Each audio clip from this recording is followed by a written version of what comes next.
जय हिंद दोस्तों। तो आजना विडियो में આપણે ધોરણ 5 पर्यावरण વિષયની 6 એપ્રિલ 2024 રોજ લેવાનારી 40 ગુણની દ્વિતીય સત્રાંત પરીક્ષાનું સંપૂર્ણ પેપર સોલ્યુશન જોવાના છે। એ માટે વિડિયો પૂરો જોજો, વિડિયોને લાઈક કરજો, તમારા બધા મિત્રો સાથે શેર કરજો। તો ચાલો શરૂ કરીએ આજનો વિડિયો। દોસ્તો ધોરણ 5 पर्यावरण વિષયની 6 એપ્રિલ 2024 રોજ લેવાનારી 40 ગુણની દ્વિતીય પરીક્ષાનું સંપૂર્ણ પેપર સોલ્યુશન પીડીએફ ફોર્મેટમાં ડાઉનલોડ કરવા માટેની લિંક આ વિડિયોના ડિસ્ક્રિપ્શનમાં આપેલી છે। તેના પર ક્લિક કરીને તમે સંપૂર્ણ પેપર સોલ્યુશનની પીડીએફને સૌથી પહેલાં ડાઉનલોડ કરી શકો છો। અથવા તો દોસ્તો સોલ્યુશનની પીડીએફ ડાઉનલોડ કરવા માટે તમારે ગૂગલ ઉપર સર્ચ કરવાનું છે www.mygkguru.in। આ વેબસાઇટ તમે સર્ચ કરશો એટલે જે પહેલી લિંક આવશે એના ઉપર તમારે ક્લિક કરવાનું છે।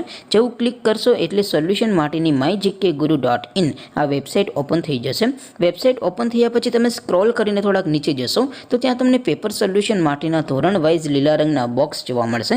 દોસ્તો અહીંથી તમે કોઈ પણ ધોરણની બધા જ વિષયોની દ્વિતીય સત્રાંત પરીક્ષાના ક્વેશ્ચન પેપર અને તેના સંપૂર્ણ પેપર સોલ્યુશનની પીડીએફને સૌથી પહેલાં ડાઉનલોડ કરી શકો છો। જેમ કે દોસ્તો અત્યારે હું ધોરણ 5 માટે ધોરણ 5 વાળા બોક્સ ઉપર ક્લિક કરીશ। જેવું ક્લિક કરશો એટલે નવું પેજ ઓપન થશે।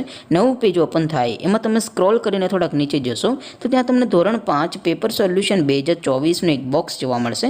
જેમાં દોસ્તો નીચે લખેલું છે ધોરણ 5 पर्यावरण पेपर। તેની સામે ડાઉનલોડ બટન છે તો એ ડાઉનલોડ ઉપર ક્લિક કરશો તો ધોરણ 5 पर्यावरण વિષયની દ્વિતીય પરીક્ષાનું ક્વેશ્ચન પેપર પીડીએફ ફોર્મેટમાં ડાઉનલોડ થઈ જશે।